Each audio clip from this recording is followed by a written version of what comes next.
Alright, we all know David Goggins kind of style. Work hard, pull-ups, who are gonna carry the boats? Studying, no matter if your body's hurt, keep working hard, keep going through it. And we all know Ali Abdul's kind of style. Okay, how can I enjoy the journey? What can I do this to make this more enjoyable? It's not about the destination, it's about the journey. So which one is the best for productivity for your work?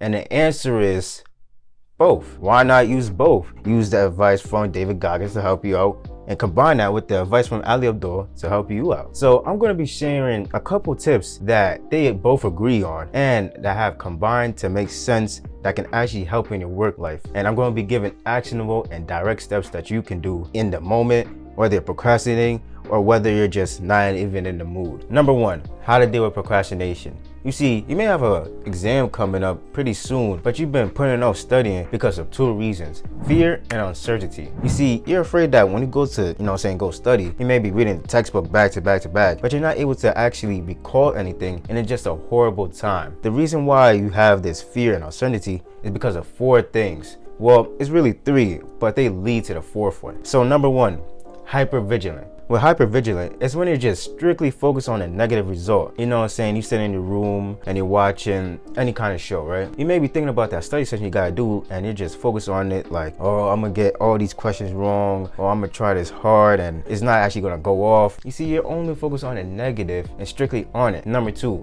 overestimation. You see, you may be blowing it out of proportions. You may think that, oh, you're gonna be sitting there for 4 to 6 hours and you're not gonna be able to recall anything, and it's gonna be a horrible, nightmarish time. Unrecognization. You're completely removing out the positive outcomes that could come, because you can actually go over there, study, and then get on the first try. You read the textbook once and then be able to actively recall it on the first time. But unfortunately, you've been just removing that positive outcome out the way, and that all leads to avoidance. And the reason why you're just naturally good at avoiding things is because our primal instinct to run away from danger. You see, back in the day when we didn't have these guns or swords or katanas or whatever, we had sticks. So imagine a 7 foot tall, not even 7 foot tall, like 1,000 feet tall dinosaur coming after you. You're gonna run away. You probably had like a stick. You try to attack them at the legs. Because of our primal days, we've just been avoiding things, avoiding danger so that we could survive.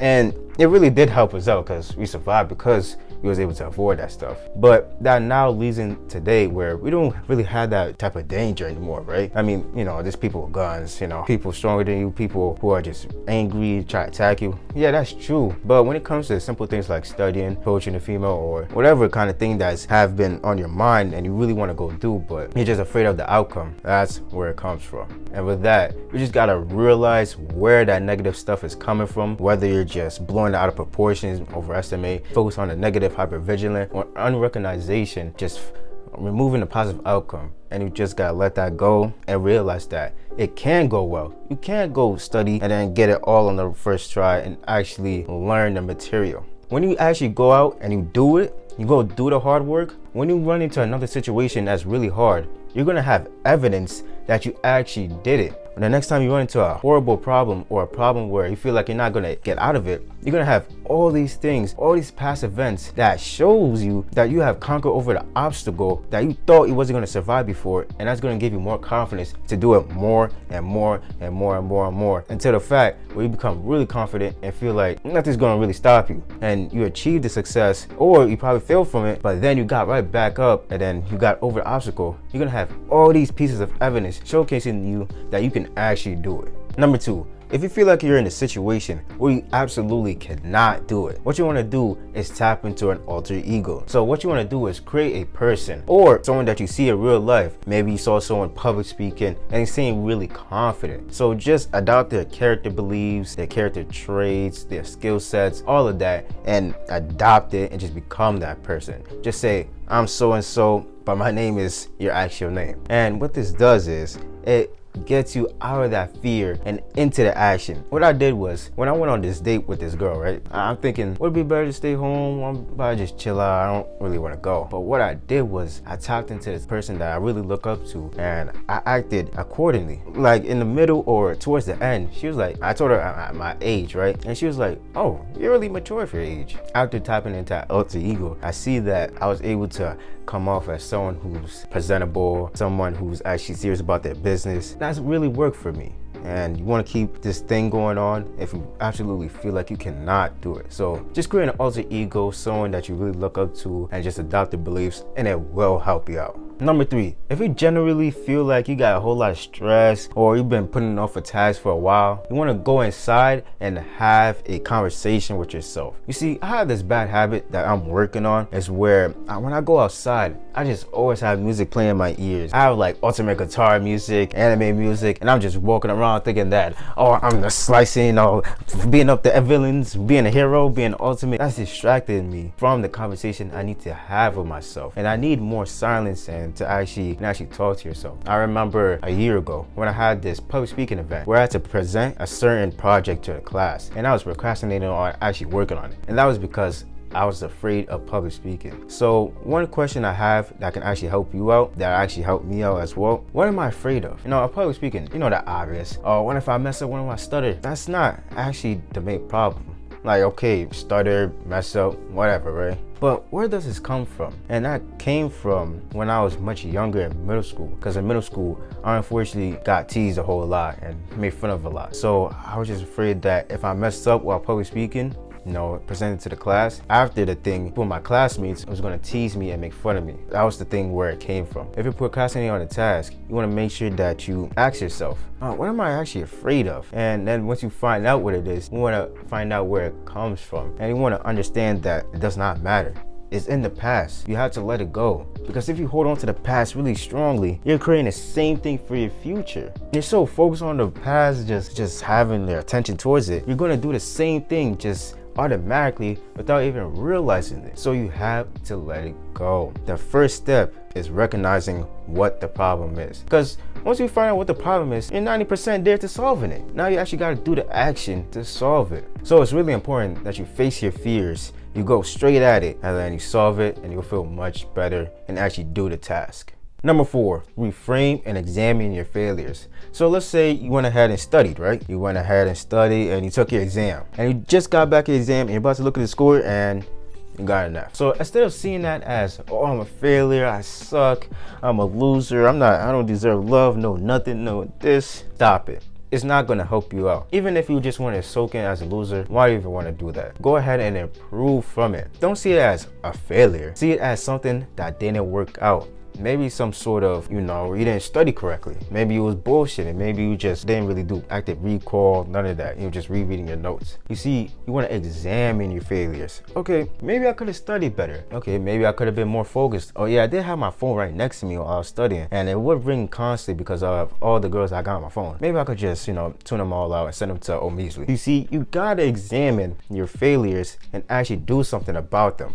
Number 5, planning. Here's how you can combine both their strategies. So during the first week, you want to just track what you do. Don't chase nothing, don't bother with that stuff. Just track what you did. So I went to work at this time, I came back from school from this time, I went to the gym on this day, normal tracking. So then on the next week, you want to prepare nice goals. What nice goals are, it's near term, so you're 14 years old, right? Ultimate goal is to, have a happy family, be married, kids and all that. That's not near at all, bro. What you want to do is, maybe you want to go to college. Now that's near. You're 16 years old and you want to make sure that you get good grades, and the SATs, with the near term, you want to make sure that it's pretty close, but not too far, you feel what I'm saying? But the I, it's input based. Okay, how are we gonna get this into this good college? Well, we need good grades. So how are we gonna get good grades? Okay, I'm gonna study for 2 hours every single day, and I'm gonna actually put in the work. Okay, so C, controllable.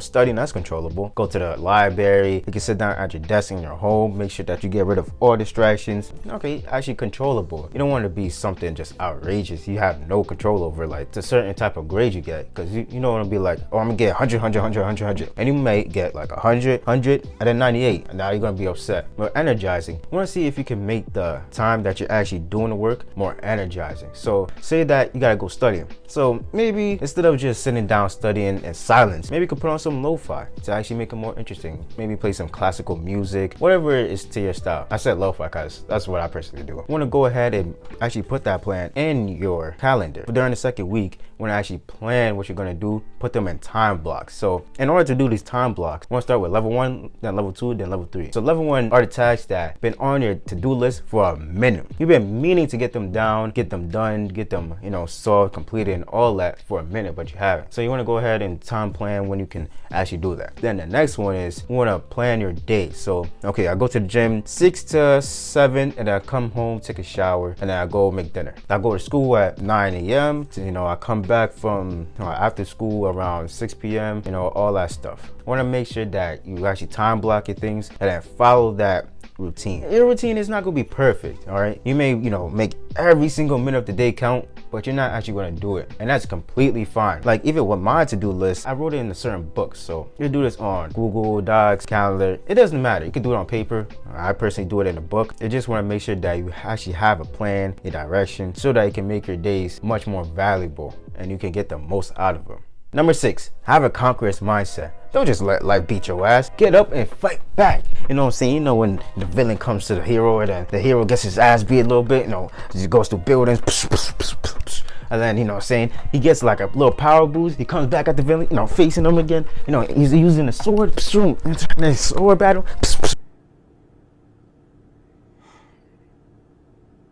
Want to make sure that you get up and then fight back. Any problem that you're going through. So you may feel like right in the middle of studying, you may feel so frustrated, like you're looking at the paper, but you're just not picking up anything. You want to make sure that you stand there and keep going. Keep sitting down there and then go through it, the pain, because it will build you into a stronger person in the end. And let's just say you're going through your day, right? It started off really well. But then once you got to the middle of it, some bullshit happened. Something that was out of control, and it really had a negative impact on you. You don't want to just be like, oh, screw this day. Doing this thing that I had planned, I don't care about it. This day is really bad. I'm just try tomorrow. I can't deal with this. And then you go on to YouTube, you go watch a movie, and now your life sucks. Do not fail with abandon. Because of that small, little, or big thing that may have happened, you want to make sure that you get back on the path, overcome those obstacles, and then keep going. Because it's going to pay off in the end. Once you have all these good things stacked up, it's only a matter of time until you get the rewards.